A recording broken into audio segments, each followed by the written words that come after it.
포도님들 안녕하세요. 네, 심청포도입니다. 제가 오늘은 대상포진에 관해서 이야기 해보려고 나왔습니다. 얼마 전까지만 해도 대상포진이라는 질병에 관해서 전혀 관심이 없었는데요. 그만 저희 와이프가 대상포진에 걸리고 말았어요. 그래서 여러 자료를 검색하다가 보니까 대상포진이라는 질병이 생각보다 꽤나 심각한 질병이더라고요. 그래서 여러분들에게 조금이나마 도움이 되기 위해서 이렇게 영상을 찍게 되었고요. 다행히 저희 와이프는 초기에 대상포진 치료를 잘 받아서 큰 후유증 없이 잘 지내고 있지만 얼마 전에 이제 감기가 걸렸었는데 평소보다 좀 많이 오래 가더라고요. 좀 고생을 좀 했어요. 그게 아마도 대상포진이 걸리고 나서 좀 몸이 좀 면역력이 떨어져서 좀 오래 간 것 같아요. 아무튼 좀 위험한 질병이니까 조심해야 될 것 같습니다. 자, 그러면 대상포진 원인에 대해서 이제 알아보겠습니다. 과연 대상포진 원인이 무엇일까요? 대상포진은 우리가 익히 잘 알고 있는 다른 질환과 사촌 관계입니다. 그게 무엇이냐면 바로 수두입니다. 수두는 수포가 생겨 그 부분이 가려운 수포성 증상이 주요 증상인데요. 우리가 어릴 때 수두를 한 번쯤 앓았다면 대부분 면역력을 획득하지만 우리 몸속에는 여전히 수두 바이러스가 남아 있다고 합니다. 신경절에 잠복해 있다가 우리 몸이 면역력이 많이 약해지면 다시 활성화가 돼서 대상포진의 원인이 된다고 합니다. 보통은 대상포진은 60대 이상의 고령층에서 많이 발병이 된다고 하지만 요즘은 젊은 분들도 많이 발생된다고 합니다.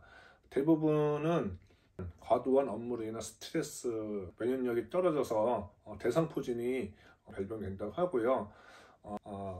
역시 스트레스는 만병의 근원인 것 같습니다. 다음은 대상포진 초기 증상에 대해서 말씀드리겠습니다.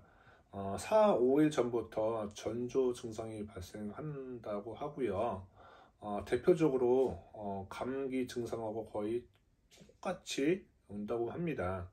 오한과 발열, 그 다음에 속이 메스꺼움, 권태감 등, 또는 한쪽 부분에 극심한 통증이 나타날 수 있고요. 감각이 이상이 나타나기도 합니다. 다음은 수포 발생입니다. 보통은 수포가 올라오기 전까지는 대부분은 대상포진 증상을 확인하기는 어려운데요.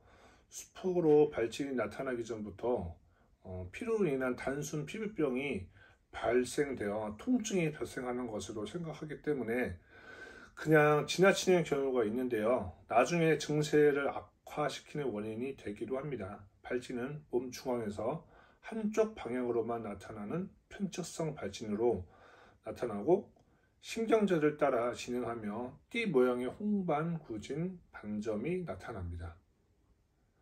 대상포진은 포진 형태로 나타나는 게 전형적인 모습이고 이러한 대상포진 증상이 우리 몸 한쪽에서만 나타남으로써 일반적인 피부병과 확연히 다름을 알 수 있습니다. 이렇게 띠 형태로 수포가 발생했다면 빠르게 치료를 해야 합니다.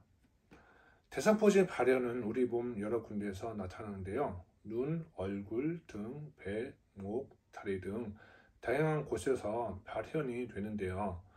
그 중에서 눈이나 얼굴에 대상포진이 나타나면 극심한 통증이 나타나고 안면신경을 따라 대상포진이 나타나는 눈 대상포진은 궤양성 각막염이 발생될 수도 있고 심하면 실명도 할 수 있다고 합니다. 얼굴이나 눈에 발열될 경우 매우 위험하다고 하니까 빠르게 병원에 방문하셔야 합니다. 다음은 이제 초기 치료가 중요한 거에 대해서 이야기해 보겠습니다. 가장 중요한 것은 포진 발생 후 72시간 내에 항바이러스제를 투여하는 것입니다.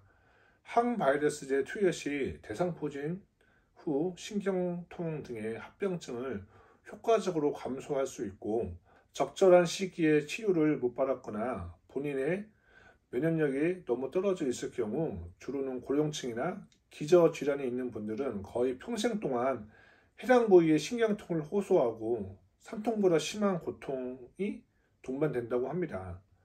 신경 손상으로 인한 포진 후 신경통은 가장 흔한 대상포진의 합병증이라고 하고요. 극심한 고통을 동반하는 대상포진은 현재 여러 가지 항바이러스제가 나와서 치료에 많은 효과를 보고 있지만 완벽한 치료제는 아직 없다고 합니다. 대상포진은 항바이러스제를 투여하고 수포 발생 약 3에서 5일 이내 항바이러스제를 일주일 정도 주사하거나 복용하게 되는데요. 일찍 치료를 시작할수록 치료 효과는 높기 때문에 72시간 이내 대상포진을 치료를 시작하는 게 중요하고요. 72시간이 지나면 신경이 많이 손상되어 대상포진 이후 신경통과 같은 합병증을 겪을 확률이 높아진다고 합니다. 다음은 예방접종입니다. 일반적으로 60세 이상의 고령에게 권장하고 대상포진을 심하게 앓았거나 만성질환인 경우 50세 이상도 권장합니다. 평생 1회 접종으로 50대에서는 70%, 60세 이상에서는 51에서 64%의 예방 효과가 있습니다. 20대, 30대 젊은 분들 같은 경우에는 예방접종을 맞지 않아도 신경통이 올 확률이 예방접종을 맞으나 안 맞으나 비슷하다고 합니다. 젊은 분들은 생활 습관을 좀 더 신경 쓰고 면역력을 챙기는 습관을 기르는 게 효과적이라고 생각합니다. 다음은 대상포진의 전염에 대해서 말씀드릴 건데요. 대상포진 환자가 대상포진을 옮기지는 않는다고 합니다. 수두를 한 번도 앓은 적 없는 수두에 면역력이 없는 사람과 접촉한다면 수두가 옮길 수는 있고요.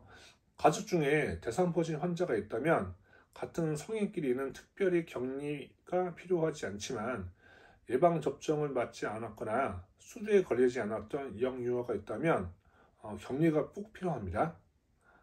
지금까지 대상포진에 대해서 이야기해봤고요.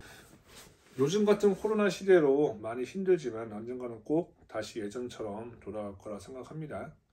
다들 기운 내시고 내 몸을 소중히 생각하길 바랍니다. 이만 영상 마치겠습니다. 감사합니다.